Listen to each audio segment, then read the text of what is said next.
Olá a todos, meu nome é Rodrigo Biagioni e eu vou apresentar para vocês, nesse curso especializando, a aula do Beabá da cicatrização das feridas.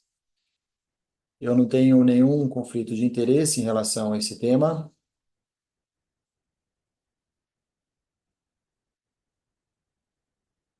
A gente considera feridas crônicas quando as feridas estão estacionadas na fase inflamatória.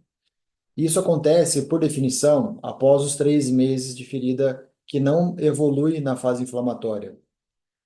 A gente considera que em torno de 3 a 5% da população mais idosa, acima de 65 anos, estão nessa condição.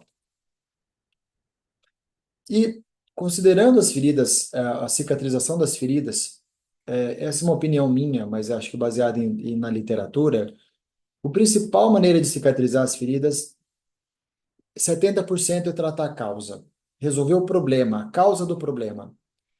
20% melhorar clinicamente no local a ferida, né, o local, e clinicamente o paciente, melhorar o paciente como um todo, que a gente chama de preparo do solo, e 10% seriam os curativos ou coberturas. Então, trocar curativo por um curativo melhor ou pior é importante, mas o mais importante é tratar a causa da ferida, identificar a causa da ferida, e, em segundo lugar, melhorar a parte clínica e local. Considerando as causas das feridas, a maior parte das causas das feridas são venosas, por feridas crônicas. 20 a 30% neuropática e somente uma pequena porção arterial. Nas outras 5 a 10% são outras causas menos importantes, que a gente vai comentar. Nas úlceras venosas, elas atingem até 0,3% da população com ferida aberta, essa é por causa venosa. A região mais importante das feridas venosas são o terço distal da perna, na face medial. São úlceras que possuem esse aspecto com bordas bem definidas, com indolores, são feridas que têm essa área escura, essa dermatosclerose em volta, mas também pode acontecer no dorso do pé, ou no pé, por causa de uma hipertensão venosa relacionada às veias superficiais do pé. Então, elas são bordas bem definidas, aspectos do leito geralmente são leitos com granulação, não são pálidos, levemente exsudados, com pulsos, com varizes associadas, né, para cima, essa lipodermatosclerose, eczemas, que são esses vermelhidões, que geralmente são vermelhidões por inflamação crônica, não são infecciosas, né, elas têm inflamação associada, mas não tem infecção, podendo ter verrucosidades linfostáticas distais por um problema linfático devido a essa fibrose importante que acontece nessa região da circunferência do terço distal da perna e dificuldade linfática por lesão secundária do linfático. Feridas venosas não doem, não é para ter dor. Se tem dor, ou é uma ferida associada a uma outra causa, ou é uma ferida com infecção, ou é uma ferida que já avançou planos profundos. Então, a gente não espera que o paciente tenha dor importante na ferida causada por úlceras venosas. Aqui é um exemplo de dermatosclerose com um eczema, né, não infecção.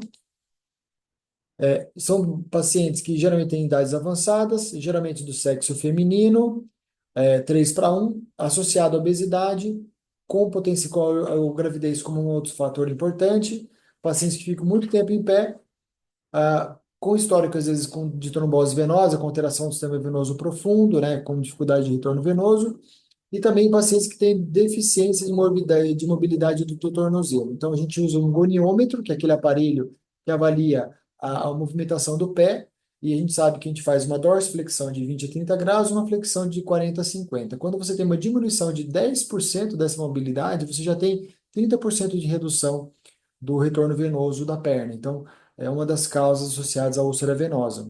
Então, é importante que durante o tratamento, além da compressão que a gente vai falar mais para frente, é também a fisioterapia para poder ajudar a movimentar esse tornozelo para que ele melhore a amplitude do movimento do tornozelo.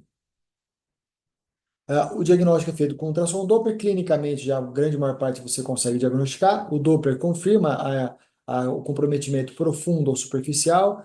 A angio-TC e a angio-ressonância são importantes assim como a venografia e o IVUS para poder avaliar compressões do setor cavo ilíaco, né, a síndrome de May-Turner ou para trombose, síndrome de Cockett, quando você já tem um histórico prévio. E as pletismografias são importantes para você avaliar qual o papel do sistema venoso profundo versus o superficial em relação àquela úlcera. Esse é um aparelho que a gente utiliza esses transdutores que conseguem, com movimentação da perna, você avaliar com garrote, o teste com garrote, sem garrote, para ver qual que é avaliar a bomba da panturrilha e o quanto que é responsável o refluxo, a hipertensão venosa do sistema superficial versus o profundo. Tratamento medicamentoso pode ser usado diosminisperidina, na literatura mostrando um resultado assim, positivo, mas não muito importante. Outras drogas não mostraram um resultado muito importante para tratamento das úlceras venosas, como pentoxifilina. E o tratamento compressivo, que é o mais importante. Esse realmente é o principal tratamento para a úlcera venosa. Não há como tratar uma úlcera venosa sem compressão. Não há uma maneira de você trocar curativos e mudar sem comprimir ao mesmo tempo. Então, esse é o ponto básico. E a cirurgia, que eu vou falar também mais para frente. Então, a compressão a gente pode fazer de maneira elástica e inelástica.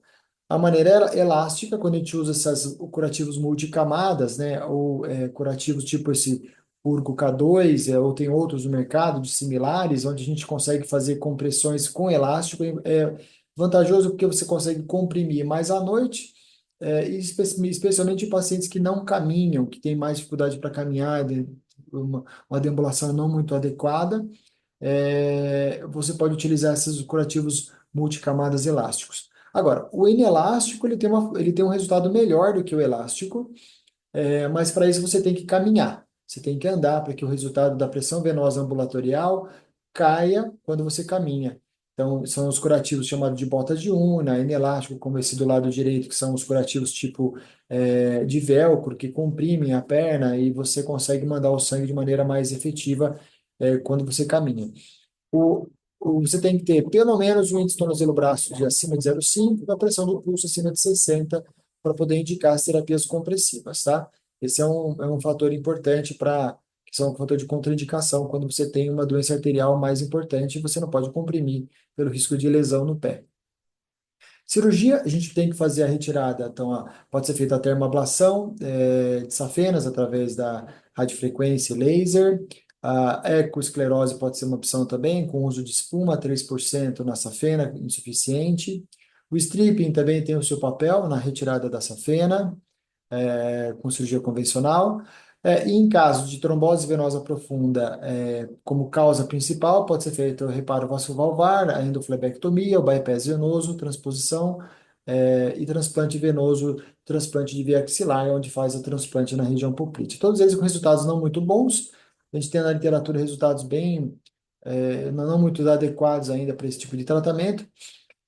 E o tratamento endovascular, quando a gente coloca um stent na ilíaca, quando você tem uma oclusão do setor cavo ilíaco, ou uma estenose importante do setor cavo ilíaco, ou aquelas cordes, blebs, aquelas traves que ficam do sino pós-trombótica no setor cavo ilíaco. Quando a gente não faz o tratamento endovascular para refluxo ou oclusão do setor fêmuro-poplíteo, poplíteo distal, só do setor cavo ilíaco, tá? É o que tem de evidência hoje em dia para isso. E quando a ferida está aberta, os estudos recentes mostram que não há necessidade de esperar a ferida fechar para poder fazer a termoablação. Então, o ideal é a termoablação, porque você acaba tendo incisões menores, menor risco de infecção. E quando se faz esse estudo que foi feito no ensaio clínico randomizado, mostrou que você fecha mais precocemente a úlcera e de maneira mais definitiva, quando mesmo com a ferida aberta, você faz o tratamento por termoablação da ferida, conseguindo fechar ela e manter ela fechada depois a longo prazo. Úlceras arteriais, ao contrário das úlceras venosas, são úlceras distais, são úlceras que associadas à necrose na parte distal do pé, mais no pé, né? Quanto mais distal, mais sofrimento isquêmico. E são lesões de bordas não bem definidas, aspecto do leito pálido ou necrótico, com pouca exudato, a venosa tem mais exudato do que a arterial. Dores intensas, não são bem definidas as bordas, e o paciente não tem pulsos distais, né? A pele geral gelada, você vê um atrofismo de pelos menor, né? E você tem uma dor intensa associada. O paciente, então, ele tem um histórico de claudicação prévia, em alguns casos, ele tem uma dor isquêmica já prévia, com claudicação. No exame físico, então, você tem um pulso diminuído, e uma palidez e diminuição de temperatura.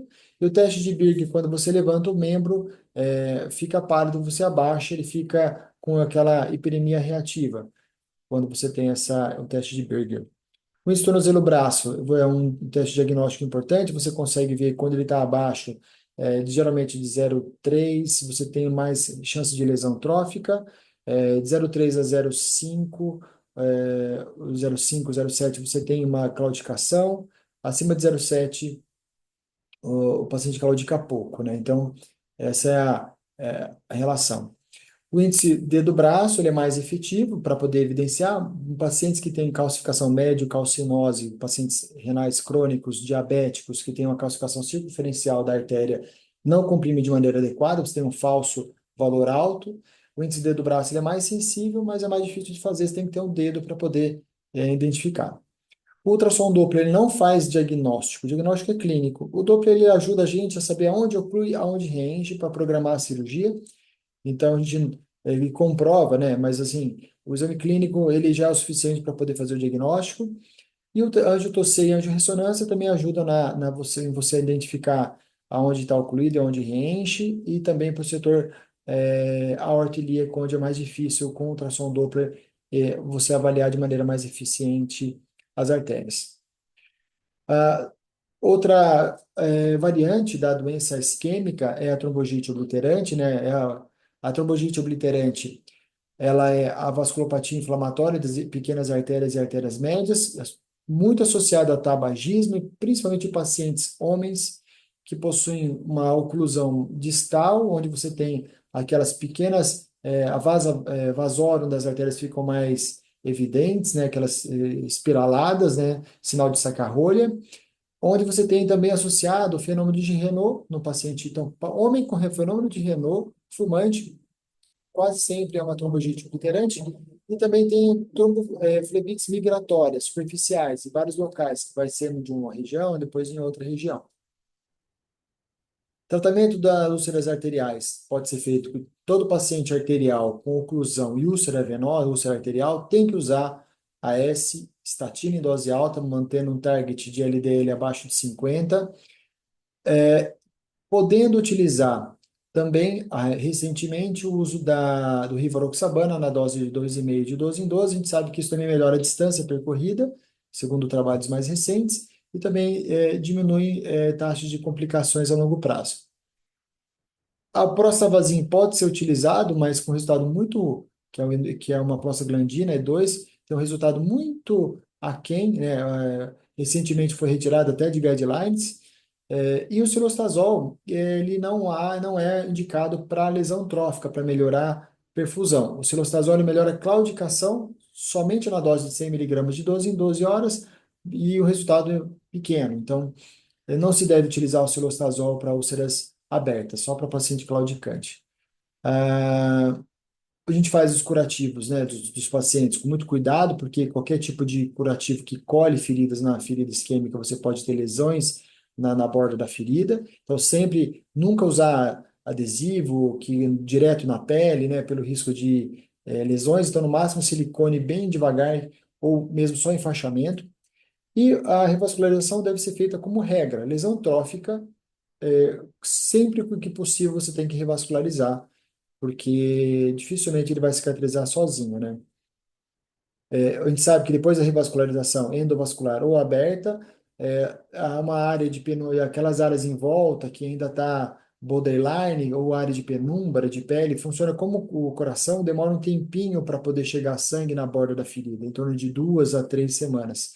Então, sempre é bom, depois que você revascularizou, esperar algum tempo antes de fazer debridamentos muito intensos, porque acaba necrosando novamente, aquilo que a gente costuma ver.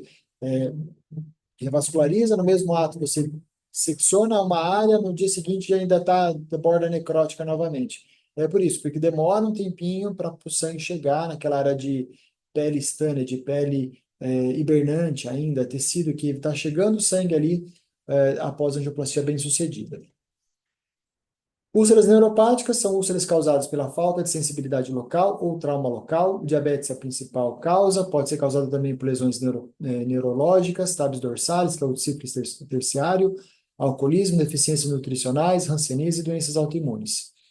Então, o mecanismo é, no pé diabético, por exemplo, esse pé intrínseco menor, né? Então, você tem uma diminuição da musculatura interóssea, a musculatura do antepé, e você tem uma relação da musculatura extrínseca ganhando da musculatura flexora, fazendo com que o pé tenha essas mudanças de forma, né? Ele fica com o dedo em garra, você consegue ver aqui as imagens o tendão extensor acaba ganhando da força do tendão flexor, você acaba jogando a gordura para frente, né, onde está o verde claro, e você tem uma pressão maior em cima dos metatarsos, né, no pé, que acaba ficando uma forma diferente, e também na base do primeiro dedo.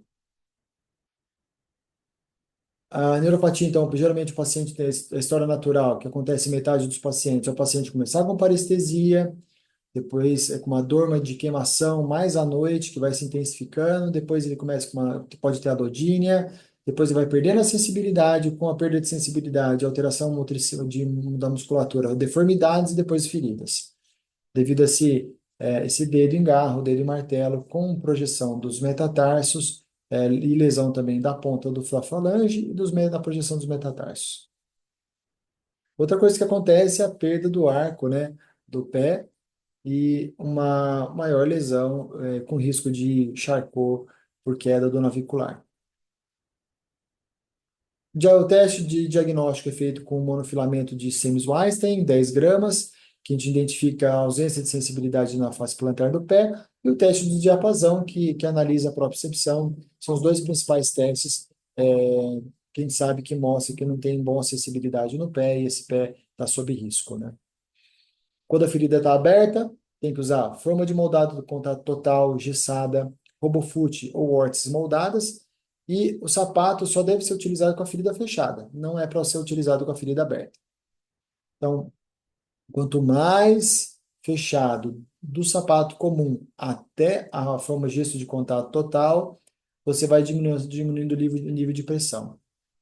Então, quanto mais especializado, quanto mais próximo da pele o curativo, e mais longa a extensão em contato com a pele do curativo, e mais rígido ele mais ele distribui a pressão sobre o pé e diminui a pressão sobre a área da ferida.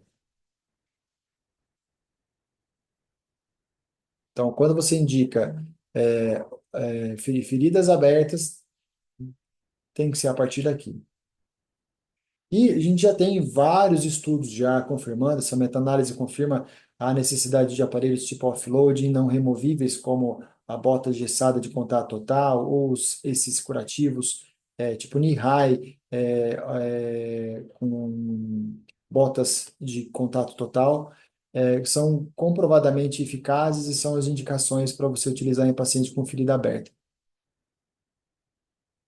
E a recomendação, grau 1A da IWGDF. E por que que acontece? Porque a pressão é igual a força dividido pela área.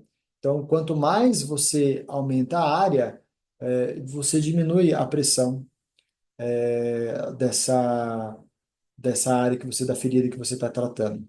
Esse é o mecanismo básico. Então, quando você pisa, a pressão é distribuída por toda a área em contato com o gesso. A gente pode fazer esse gesso de contato total, sintético ou natural, eu sempre uso sintético, eu acho melhor, mais leve. Pode ser feito com esses gessos TCC pré-fabricados ou soft TCC, que são curativos menores que a gente faz no pé, com gesso sintético com elástico, tá? Que existe hoje em dia no mercado, com bom resultado, especialmente para pacientes que você sabe que precisa manter o movimento do tornozelo, tem risco de ter queda, que pode machucar, então a gente sempre faz o gesso no pé para poder ajudar a cicatrizar essas feridas. Aqui um exemplo, né, de ferida na face plantar por um charcot. Então, charcot é igual a gesso de contato total, né? e com cicatrização total.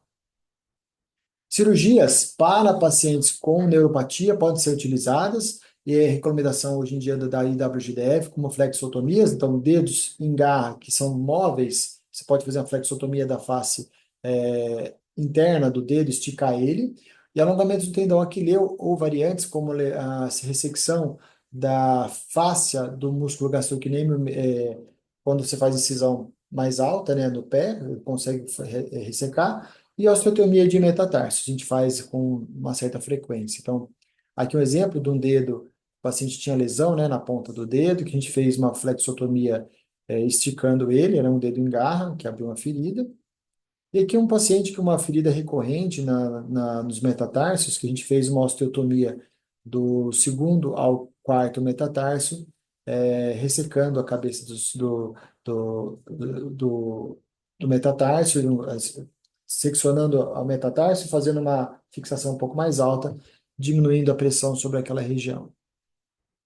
Então, segmento dos pacientes, depois que fechou a ferida, o paciente tem que ser acompanhado de perto, a gente recomenda a realização de selfie do pé, que é a fotografia do próprio pé semanalmente mandar para a clínica, uso de medidor de passos, depois que cicatriza, a gente pede para usar relógios como esse, que fazem a medição de passos, no primeiro mês após o fechamento, a gente pede para fazer no máximo 1.500 a 2.000 passos por dia, e prescrição de calçados, que tem que ser feito de maneira muito adequada. Existem vários trabalhos na literatura recomendando cada tipo de detalhe do pé do sapato para que você faça um calçado que tenha, por exemplo, uma barra medial alta, um heel cuff, que é um aumento, esse calcanhar um pouco mais elevado, que segura o calcanhar na posição, uma área de vale na área dos metatarsos, uma barra metatarsica que tem que ficar um pouquinho para trás da projeção dos metatarsos para levar essa área de contato, um sapato que tem que ter essa área de rocker acima de 20 graus, né, para poder fechar, e o rocker tem que começar um pouco angulado, como a gente consegue ver nessa figura A, esse a gente chama de apex angle, e com mais ou menos 60% dessa área da extensão do pé. Então, tem vários detalhes que foram mostrados na literatura e que influenciam na formação de feridas a longo prazo, e é importante conhecer para que a gente possa recomendar o calçado, e quando o calçado estiver feito, é para saber se esse calçado está adequado. Outro detalhe que eu não falei é o calçado tem que ser rígido, ele tem que ser no máximo 10% de flexibilidade. Ele não pode ser mole. Mesmo esses aqui, de calçados que a gente manda encomendar, muitos deles são moles, né? Outra coisa que a gente. Então, eu falei para vocês do tratamento. Quais são as causas venosas, arteriais e neuropáticas que são mais importantes.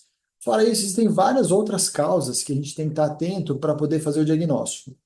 Eu não vou comentar sobre todas elas, mas principalmente umas principais, como a úlcera hipertensiva, que é comum a gente ver no Brasil, especialmente mulheres hipertensas de 40 a 60 anos, a úlcera de Martorell, aquela úlcera na face lateral do terço distal da perna, dolorosa, muito dolorosa, associada a lesões das arteríolas distais por hipertensão e uma hiperplasia dessa arteríola com isquemia da pele localizada. O tratamento é feito com controle da dor, controle da pressão. Geralmente, de cara, eu já passo um vasodilatador, como um bloqueador de canal de cálcio, que é o que mais indicado para esses casos, para poder melhorar a perfusão da pele, mas ao mesmo tempo também controlar a pressão. E em alguns casos recorrentes que você não consegue tratar, você pode fazer a simpatectomia como tratamento.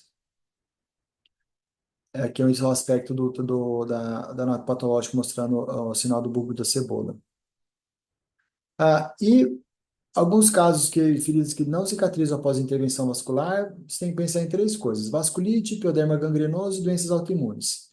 E dentre as doenças autoimunes, a artrite reumatoide, esclerodermia e lúpus eritematoso sistêmico. Então, falando da vasculite, né, da artrite reumatoide, perdão, ela é secundária à vasculite de pequenos vasos, são lesões de mãos e articulações, feridas dolorosas, que podem simular úlceras venosas. Então, o negócio da artrite reumatoide é que ela é frequente, ela é 4% das feridas podem ser por artrite reumatoide, são feridas na face medial da perna, você vê que tem é bem parecido com úlceras venosas, aquelas úlceras venosas que você vê que não tem varizes o suficiente para dar uma úlcera, você tem que suspeitar de artrite reumatoide. Pode ter esses infartos ungueais, né, esses pontinhos, tem que fazer biópsia, em casos mais extensos. O tratamento tópico com corticoide, geralmente a gente faz o tratamento tópico com corticoide, sistêmico com corticoide também, ou com alguns, como rituximab e ciclofosfamida, são opções para tratamento dessas úlceras associadas. Então, o VHS tem que estar bem baixinho, e o fator reumatoide tem que ser acompanhado e com um reumatologista junto.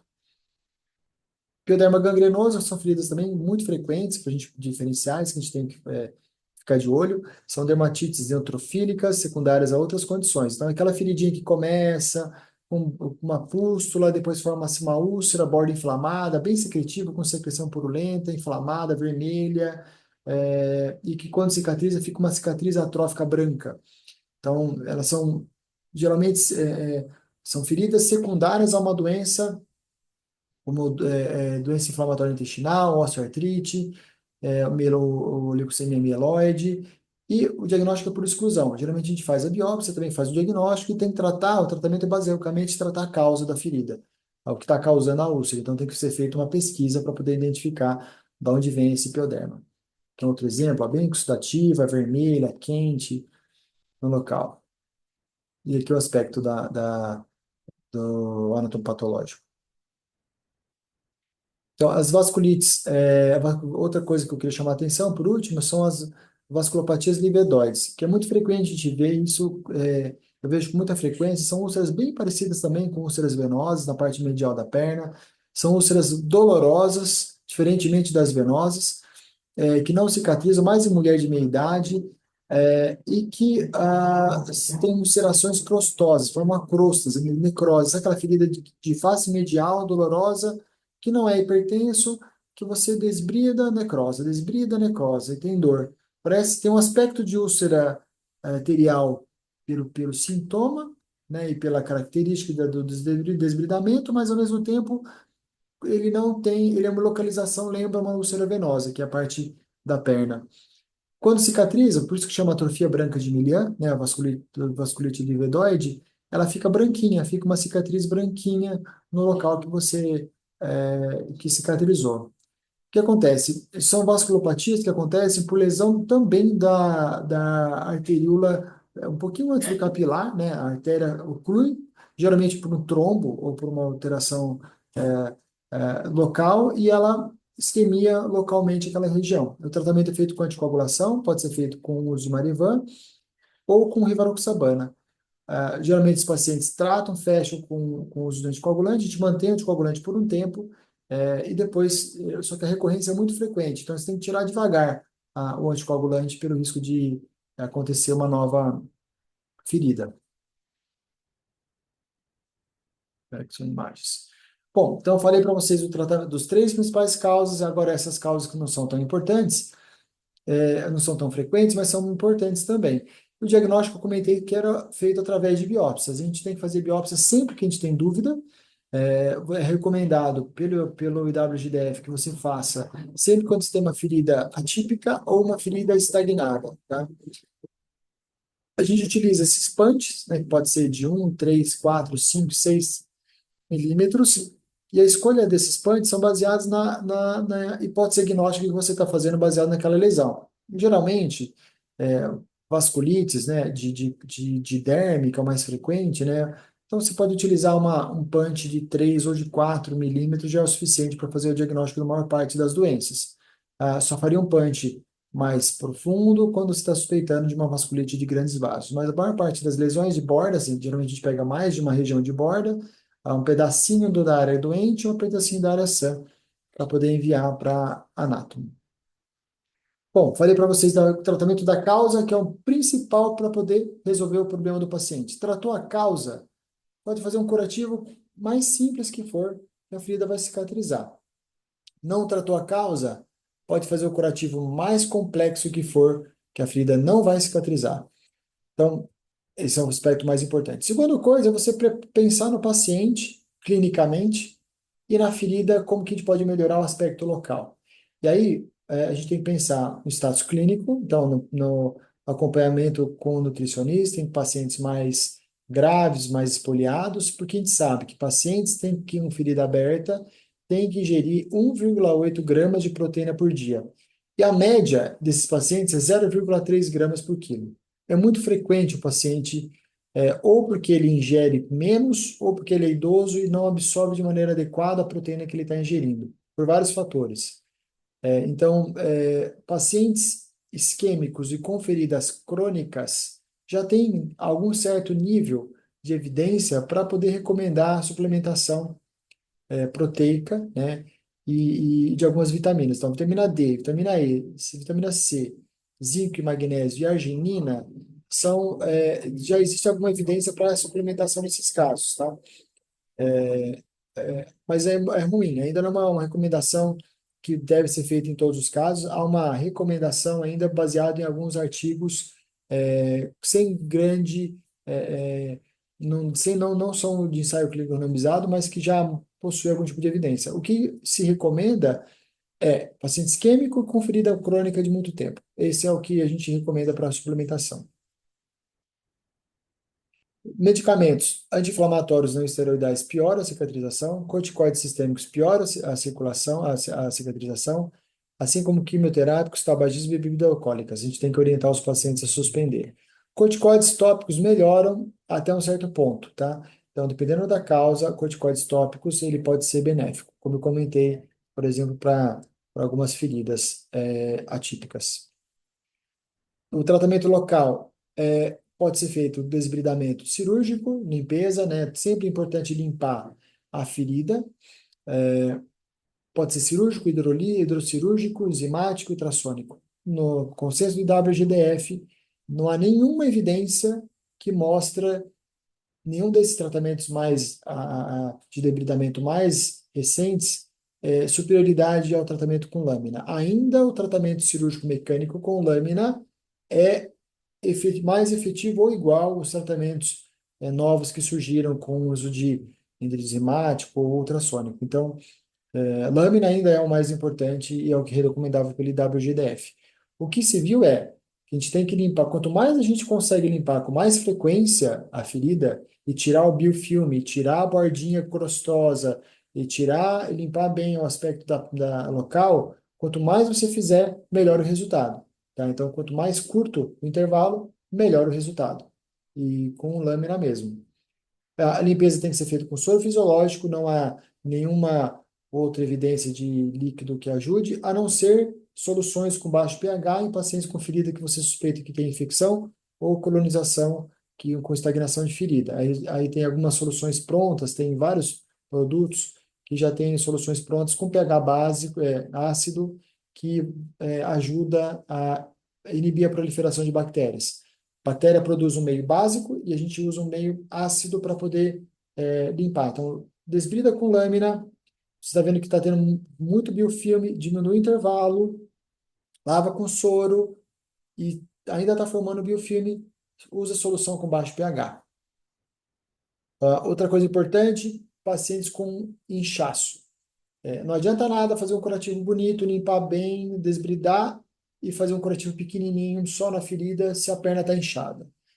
Feridas com perna inchada diminui a cicatrização. Então, sempre é importante, você tem uma perna inchada e fazer um enfaixamento, se o paciente permite com índice tornozelo-braço acima de 0,5, enfaixar para poder tirar aquele líquido. Isso vai melhorar a cicatrização da ferida, quando você, independente da causa, vai melhorar a cicatrização da ferida. E aí, tendo o membro inchado, os dois principalmente, você tem que procurar a causa avaliar se não tem hipertensão, se não está em hipoglucemia, se está com alteração da tireoide, avaliar outras causas, microalbuminúria, que pode justificar esse edema e tratar a causa do edema também.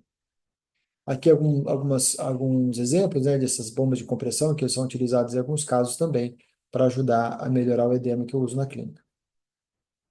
Infecção. Então, a gente tem 3 graus de infecção. A colonização, que está abaixo de 10 a quarta unidades formadoras de colônias, que é comum, quase toda ferida tem um grau de colonização. A colonização crítica, que é aquela que vai de 10 a quarta a 10 a sexta unidades formadoras de colônia, e a infecção propriamente dita. Então, a colonização é a bactéria que fica ali naquele meio que não impede a cicatrização.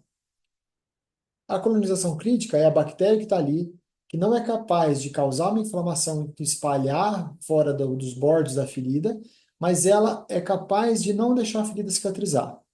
E 10 a sexta, quando já tem aumento de temperatura, saída de secreção, a hiperemia já avançou a borda da ferida, e você sabe que tem uma infecção propriamente dita naquela região.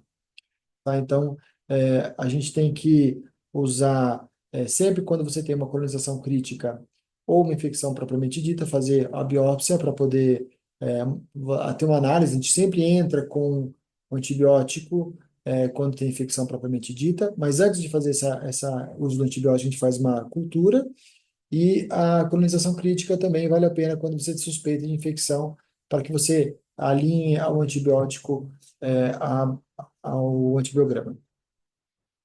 Medição da área é importante, então, por isso eu falei de ferida estagnada, 4 a 6 semanas que não evolui, e uma medição de ferida de maneira objetiva é muito importante para que você saiba, tenha essa noção. Então, usar programas de medição são importantes, que ajudam a gente a saber se está tendo uma boa evolução ou não. A proteção. Então, toda vez que você faz um curativo, e a curativo não está evoluindo, é um curativo com colonização crítica. A gente utiliza, pode utilizar PHMB, que são líquidos que ajudam nessa limpeza. Tem uma ação iônica que faz gruda nas bactérias e ajuda a limpar a limpeza. Então a gente faz o desbridamento e usa PHMB, mantém para poder tratar esse polímero substância de polímero extracelular, o EPS, que forma a bactéria produz como se fosse uma carapaça que protege elas do meio externo, e ela vai crescendo e se comunicando em relação a isso. Com 12 horas se forma, e em 2 a 3 dias já está maduro esse EPS, tá? Então a gente utiliza o PHMB, né, que ajuda a tirar de maneira iônica, quando você deixa por 10 minutos, né, por cima dessa região. Tem que ser feito em todas as trocas, quando você tem esses biofilmes.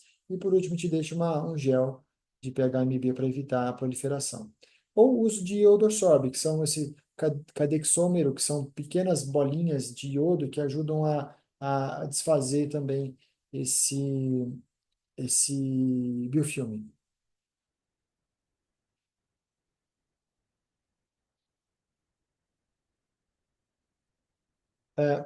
Então, o tratamento das úlceras, a gente falou de toda essa parte, agora a gente vai falar do curativo em si, né? Então, o curativo, como eu disse, ele é importante, mas ele tem uma parcela pequena do tratamento.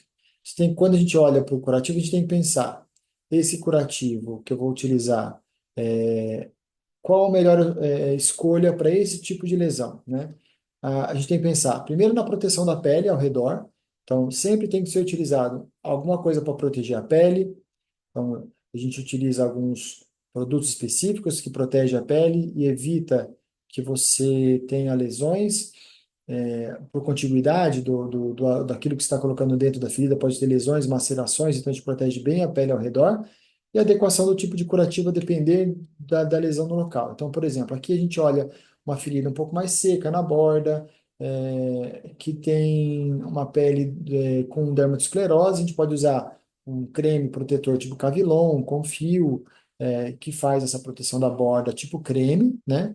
E por dentro, como é uma ferida totalmente granulada, né, que não tem área de necrose, não tem secreção, está razoavelmente úmida, você pode utilizar uma Mepitel, um Atralman, um Fibracol, que são curativos pouco traumáticos, Fibracol de colágeno, Atralman, que é uma película que não tem lesões e ajuda a granular um pouco mais rápido, né? Existem várias recomendações que a gente pode ter. Então, por exemplo, em feridas secas, a gente usa geralmente curativos tipo hidrogel. Em feridas úmidas, a gente utiliza alginato, carvão ativado, hidrofibras. Feridas infectadas, pode usar curativos impregnados com prata ou com iodo. Úlcera de pressão, a gente usa curativos como hidrocoloides de espuma para poder causar uma certa acolchoado. Área de tecido de granulação, a gente evita algo que possa lesar, então a gente usa curativo de espuma, que é mais delicado, né? É, Então, tem várias dicas, eu não vou falar de várias de cada um deles. Uma coisa que eu recomendo, tem um guideline que saiu de pé diabético, eu até participei, que ele coloca todas as marcas, baseado no tipo de lesão que você tem. Vale a pena conferir, é um acesso de graça, não tem que pagar. Você consegue colocar no Google como PDF, você pode baixar na parte de curativos. É bem legal esse que os autores fizeram e você consegue ter cada um dos curativos e quais são as marcas que tem no mercado para cada um das tipos de lesões. E o que há de evidência, né? O curativo, ou seja, a cobertura, ela tem como objetivo manter a umidade da ferida e proteger contra infecções, ao mesmo tempo permitir a troca de gases. Então, se a ferida está seca demais, ela tem que ficar um pouco mais úmida. A gente usa hidrogel, algo que mantém ali a umidade local. Se a ferida está muito úmida, a gente tem que colocar alguma coisa para absorver. Então, um alginato, uma hidrofibra para poder tirar o líquido no local. A troca tem que ser feita quando você vê que tá muito úmido, se ele saturou aquele curativo, né? Então a gente pode fazer curativos locais e secundários para poder absorver esse líquido. Mas se você for comparar na literatura um curativo X com um curativo Y para a mesma função, não há muita evidência na literatura comparando dois curativos. Você vai ver que há muito pouco. Tá? E os estudos que fizeram comparando um curativo versus o outro, não encontrou grandes diferenças em relação ao resultado. Por isso que eu acredito que seja uma porcentagem pequena do tratamento da ferida e não o mais importante, o curativo em si. E o que tem na literatura agora a única coisa que eu consegui ver de alguma evidência um pouco mais robusta é o uso desse curativo de sulfato de sacarose octasulfato, né, que é o orgostat, que mostrou alguns artigos com um bom resultado, né, e tanto é que está como um grau de recomendação da IWGDF como possível tratamento caso o paciente tenha uma ferida estagnada. É um curativo caro ainda que mostrou um resultado um pouco melhor. Lembrando, a cereja do bolo, tá? É importante manter o ambiente adequado, úmido quando ele está seco, deixar ele no ambiente mais adequado possível para cicatrizar, mas a cicatrização quem faz é o corpo. A ferida ela ajuda, o curativo em si, né? A cobertura ajuda a melhorar o ambiente local. Não é o que resolve a cicatrização. Feridas estagnadas, então, se mesmo com o curativo adequado você viu que a ferida estagnou, a gente pode pensar na terapia celular, né? Terapia celular, ao contrário da cicatrização, não cria uma ferida, uma cicatriz e sim um tecido regenerado, né? Terapia, então, ela pode ser utilizada, a terapia celular, quando tem ferida estagnada, quando tem exposição de tecido nobre, osso, cartilagem, tendão, ferida muito extensa ou pós-revascularização que você quer cicatrizar mais rápido para dar tempo de você, da oclusão da artéria não acontecer antes da cicatrização da ferida. Então, tecido nobre, como nesse caso, né, a gente tem uma exposição de tecido aqui da articulação, isso é um caso interessante para fazer. Aqui, uma área grande, né, de extensão para poder tratar. Aqui, pós-angioplastia, né, que você sabe que a angioplastia de perna você tem uma taxa de manutenção da revascularização baixa, né, em um ano. Então, você tem que cicatrizar rápido a ferida. Pode ser feito com plasma enriquecido com plaquetas e leucócitos, né, que tem uma ação parácrina, ou implante de células mesenquimais, que tem também uma ação parácrina e um implante de células mesenquimais que pode ser tirado de várias formas. Com gordura fracionada, SVF, medula óssea, sangue, placenta, cordão umbilical e embrião, né?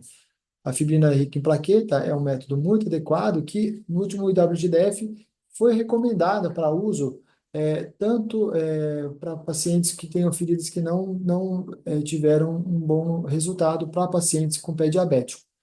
Foi inventado já há mais de 50 anos, mas recentemente foi aplicado desde 2012 para feridas crônicas, né? Pode ser feito, então, de duas formas. Ou a gente utiliza a membrana, né, que você retira a membrana da ferida e você a implanta, e tem essa ação grande, né, parácrina, em reduzindo a inflamação, estimulando a diferenciação celular, proliferando o endotélio, reduz a dor, melhora a imunidade local. Então a gente retira o sangue, a gente usa o tubo branco para fazer o PRF injetável, né, o injectable, E o LPRF, que é a membrana que a gente usa com aquele tubo que tem fator de coagulação, que ajuda a coagular e formar a membrana para ser colocada por cima, né? Tem vários protocolos na literatura, cada um para ter uma melhora, não é o objetivo dessa aula, mas é importante se comentar. Então, esse aqui é a membrana que é utilizada, e você pode usar ela inteira ou prensada para poder ter uma área maior. Então, a gente faz uma limpeza do local, né? Aqui tem uma úlcera que não estava cicatrizando, em face medial, a gente mede a úlcera, faz a membrana com o sangue, coloca por cima e o curativo por cima, compressivo, porque esse era um úlcera que tinha um componente venoso associado, esse é um curativo multicamadas, tipo K2. Injetável, a gente aspira 1 a 1 ml daquela área da transição entre o glóbulo vermelho e o soro, né? Onde tem o que a gente chama de buff code, que é a área que tem mais plaquetas, leucócitos e fator de crescimento. Esse aqui é um caso com exposição de tendão, né? Que a gente, ao tendão exposto, você vê que está mexendo aqui quando a gente mexe o calcanhar. Aqui a aplicação do injetável, que a gente injeta dentro da ferida. Você vê que está inflamado em volta, né, dessa área. Nesse caso eu usei junto com o vácuo como opção. E ao final do tratamento, a cicatrização completa da ferida. Outras preparações podem ser feitas através de supermembrana ou você faz uso de ácido hialurônico junto para colocar, mistura ele e você coloca dentro da ferida também. Tem alguns autores que recomendam dessa forma. As elementos mais, então, é outra forma de tratamento com curativo regenerativo. A gente usa elas porque são células totipotentes que você injeta naquela região, em vez de cicatrizar, ele forma novos tecidos daquela mesma área onde você está injetando. Então, material autólogo, geralmente a gente pega do gordura, do aspirado de medula óssea ou do próprio sangue, né? Estimulado por colônias e granulócitos, ou de embriões. Mas o que a gente mais utiliza é o aspirado de medula e a gordura, né?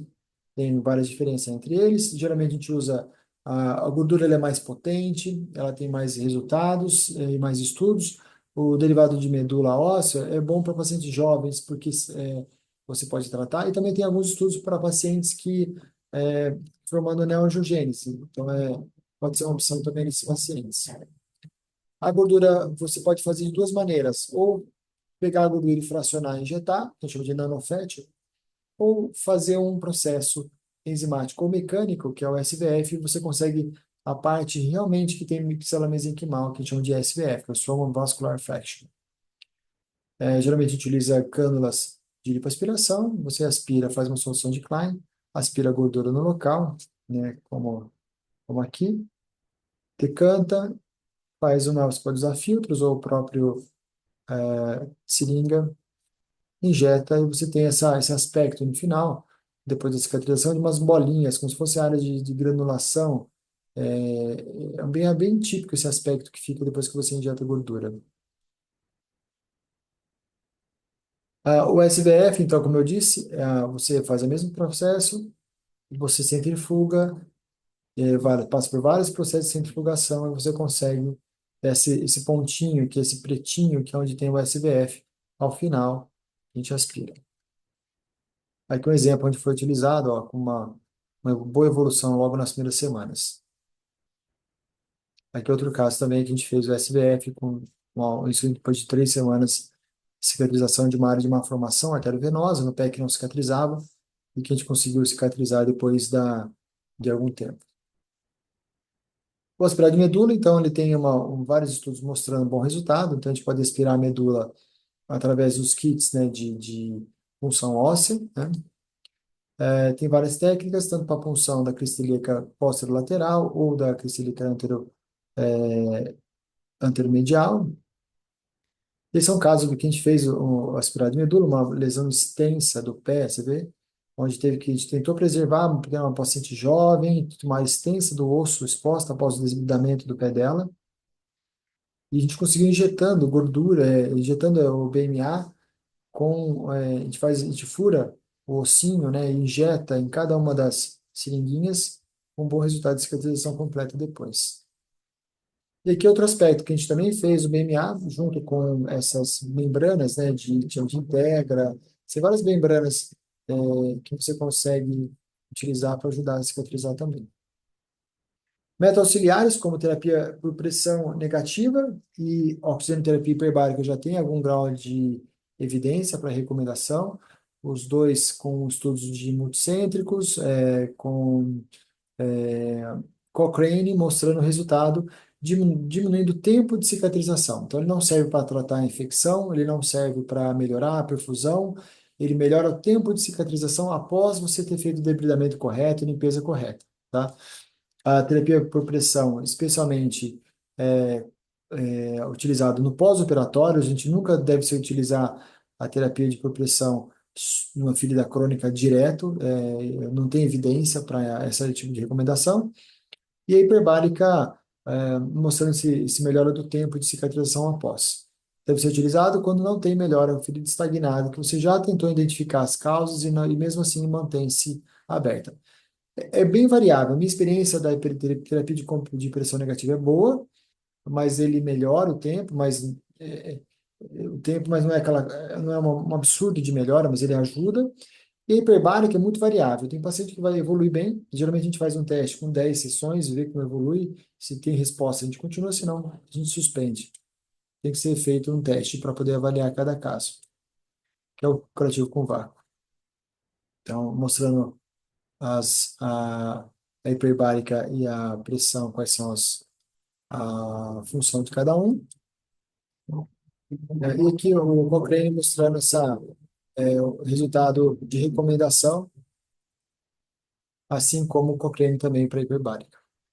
É isso aí, pessoal. Espero ter ajudado. Essa é a aula sobre cicatrização de feridas. Fico aberto para esclarecimentos e dúvidas e agradeço a todos a oportunidade. Um grande abraço.